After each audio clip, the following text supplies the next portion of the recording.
The Executioner's Day, Part 1, Morning. The city woke up slowly, like a sick old man being nudged in the side to get out of bed.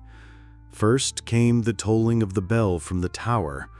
Dull and drawn out, it spread through the narrow streets, making dogs howl and waking sleepy merchants. Then came the first voices, the creaking of shutters, the clang of a bucket against stone, whispers on the doorstep.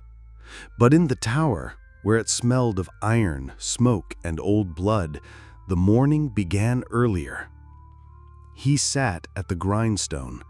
The stone rotated slowly, and the blade slid across it as if playing.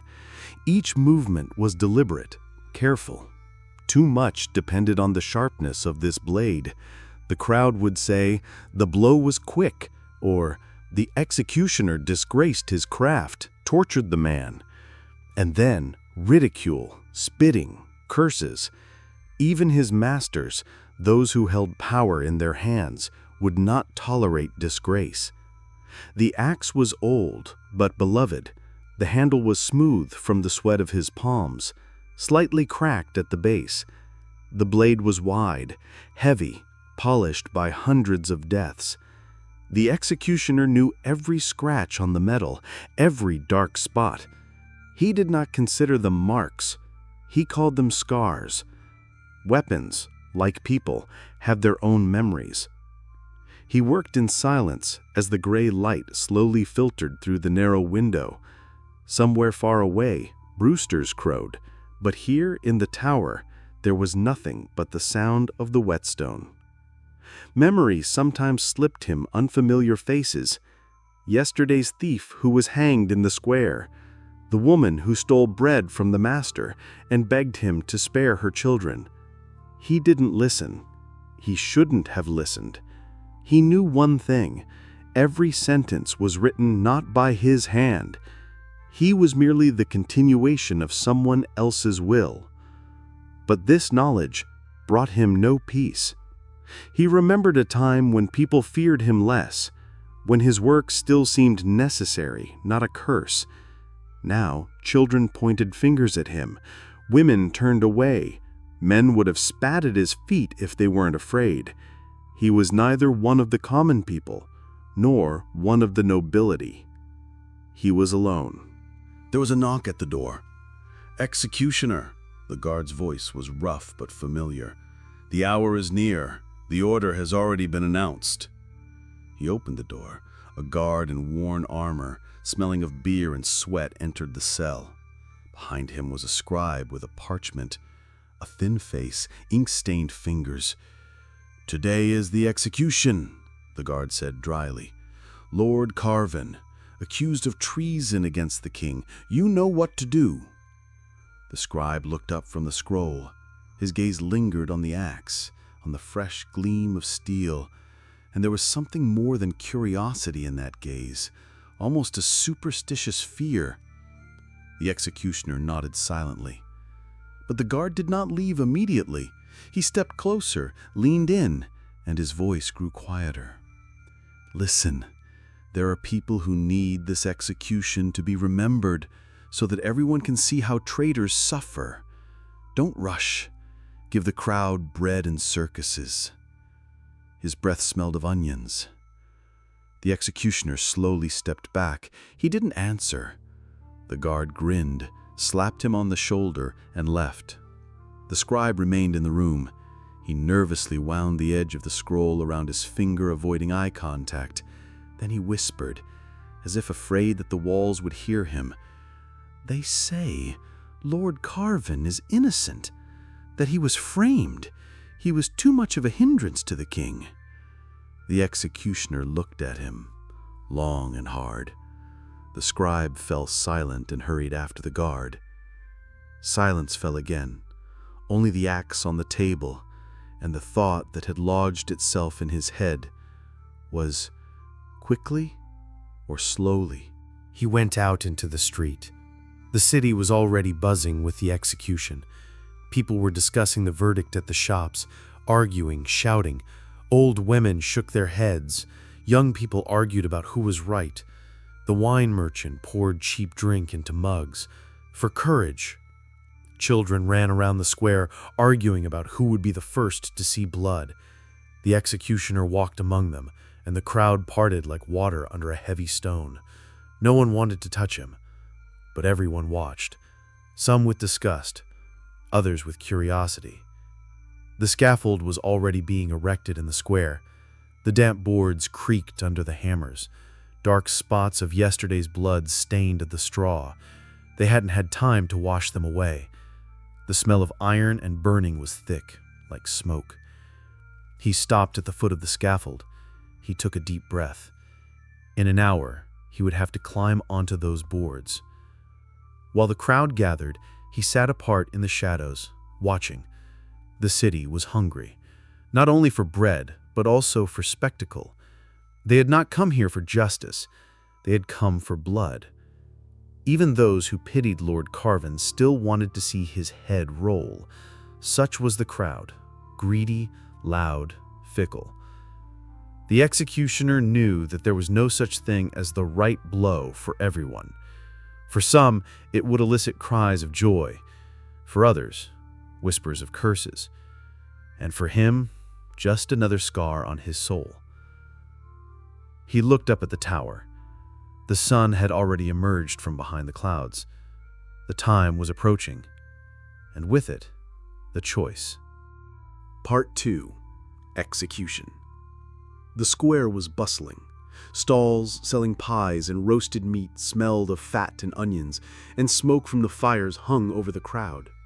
Women stretched upward, standing on tiptoe to see where the execution would take place. Children squealed and laughed as if they were going to a festival. The men argued, placing bets. Would the Lord fall to his knees or maintain his pride?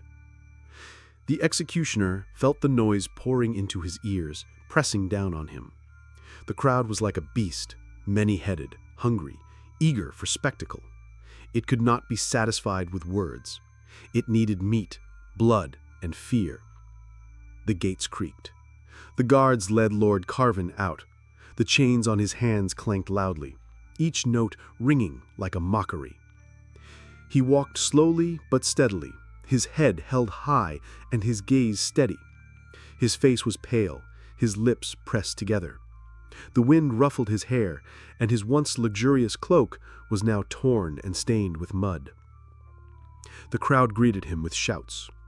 "Traitor!" came from one end. "Liar!" echoed from the other. But other voices could be heard as well. "It's all a lie! Carvin is innocent!"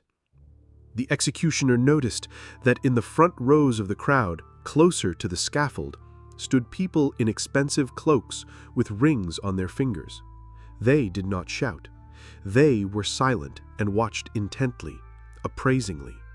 These were the ones for whom this whole spectacle had been staged, those who wanted Carvin's death to be a lesson. The Lord was lifted onto the scaffold. The boards creaked, leaving wet footprints beneath his feet. He looked around, then fixed his gaze on the executioner, and he said quietly so that only he could hear, "Do it quickly, for my children's sake." The words pierced the executioner's mind like red-hot iron. The herald stepped forward and unrolled the scroll. His voice was loud and solemn, as if he were reading a prayer rather than a sentence. Lord Carvin, accused of treason against the king, conspiracy against the throne, and breaking his oath. The crowd roared. The herald waited for the noise to subside and continued. By the will of the king, he is stripped of his title, his lands, and his life. May his execution be a warning to all who dared to go against the will of the monarch. His words were drowned out by the roar. The crowd surged forward. Someone threw a stone, someone threw a piece of bread. Carvin did not flinch. He just looked up at the sky. The executioner stepped forward. The crowd fell silent. The noise stopped, as if a beast's mouth had been clamped shut. All eyes were fixed on him. He raised the axe and checked its weight. The metal glinted in the sun. The guard's voice echoed in his head. "Don't rush. Give the crowd a show." And the Lord's voice, "Quickly, for the sake of my children." Two wills clashed inside him, and each had its own truth. The executioner placed his hand on the Lord's shoulder. The skin beneath his palm was cold. He leaned in so that no one could hear and said quietly, "Kneel." The Lord sank to his knees. His eyes remained open, unblinking. The executioner raised the axe. The crowd fell silent. Even the children stopped screaming. The bell tolled, once, twice, and at that moment, time seemed to stretch out. He could see every wrinkle on Carvin's face. He heard someone in the crowd gasp. He felt the weight of the axe pressing down on his shoulder. Quickly or slowly? He sighed and struck.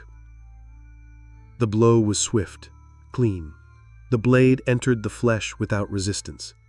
Carvin's head fell onto the straw. His body went limp. Blood spurted into the gutter, thick and dark, steam rising into the air. The crowd roared.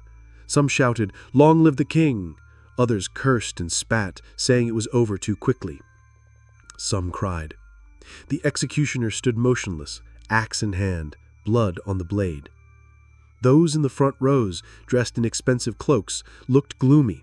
They wanted something else, long torment, a scene that would be etched in their memory. They exchanged glances, and the executioner knew that they did not like his choice. But deep in the crowd, he noticed a woman. She was holding two children by the hand. Their faces were pale, their eyes full of tears. They were not looking at the body, but at him, and in their gaze was not a curse, but a gratitude. The herald announced the execution of the sentence. The crowd roared again. The beast came to life. But for the executioner, it was all just a distant hum. He looked at the axe, at the drops of blood slowly trickling down the blade, and he felt a new scar forming in his soul. The Executioner's Day, Part 3, After. The crowd gradually thinned out. The screams still hung in the air, but the beast had had its fill and was dispersing into the narrow streets, trailing behind it the smell of blood and cheap wine. The merchants were already packing up their stalls and clearing away the remains of roasted meat. Children gathered pebbles and straw soaked in red. For them, it was a toy. The executioner stood on the scaffold until the end. He had no right to leave earlier. Only when the herald announced for the last time, "The sentence has been carried out," did he lower his axe and head downstairs. The steps creaked under the weight of his footsteps. The boards were sticky with blood. At the bottom, he was met by the same guard, the one who had asked him to take his time that morning. "You finished quickly," he said coldly. "The crowd wanted a spectacle, and you gave them sleep." The executioner remained silent. His eyes were empty. "The king will not be pleased," added the guard. "Keep in mind, you are easily replaceable." He turned and left, without saying goodbye. The road to the tower seemed longer than it had in the morning. People parted to let him pass, but now there was more hatred than fear in their eyes. They had expected a painful death, but instead they got only a brief moment. For the crowd, it was a deception. He heard whispers behind him. "He eats bread for nothing. He doesn't even know how to execute properly. Quick, I wanted to show the children how traitors writhe." Every word was like a stone thrown at his back. The tower greeted him with silence. Damp stone, the familiar smell of iron. He placed the axe on the table. Drops of blood slowly fell from the blade into a bowl of water, staining it red. He took off his gloves. The skin on his hands trembled. He wiped his face and ran his fingers over his eyes. The water in the basin was ice cold, but the blood was hard to wash off. It always seemed to him that it remained, eating deeper than the skin. He sat down on a bench. For the first time that day, he allowed himself to close his eyes. The square reappeared before him, the roaring crowd, Carvin's face, his quiet words, "Quickly, for my children's sake." And the gaze of the children in the crowd, the two who looked at him not with hatred, but with gratitude. He clung to this thought as if it were the only spark of light in a gray abyss. But there was another knock at the door. This time, it wasn't the guard or the clerk. A man in a dark cloak entered. His face was hidden by a hood, but his voice sounded confident. "You didn't do what they wanted you to do upstairs." The executioner did not answer. "But you did as he asked. Remember, everything has a price in this city, even mercy." With these words he left, leaving neither a name nor a sign. The executioner was left alone. The room was quiet. Only the drops in the basin tinkled as they fell one after another. He raised the axe and ran his finger along the blade. The metal was cold, but his face was reflected in it. The face of a man whom everyone feared, but no one knew. Nameless, lonely. He wondered how many more blows were to come, how many more faces he would see on this scaffold, how many more times he would have to make a choice, quick or slow. And he realized each time a new scar would remain, and along with the scars, emptiness would grow. Night fell quickly. The city was still buzzing after the execution. Some were drinking in taverns, others were arguing about Carvin's innocence. But silence reigned in the tower. He sat by the window, looking at the lights of the streets, in his hands the same axe, and he knew tomorrow everything would repeat itself. A new day, a new sentence, a new choice, and his name would remain forgotten in the thicket of strangers' voices. Only the wind outside the windows whispered quietly, as if reminding him, every blow leaves a mark, not on the body, on the soul.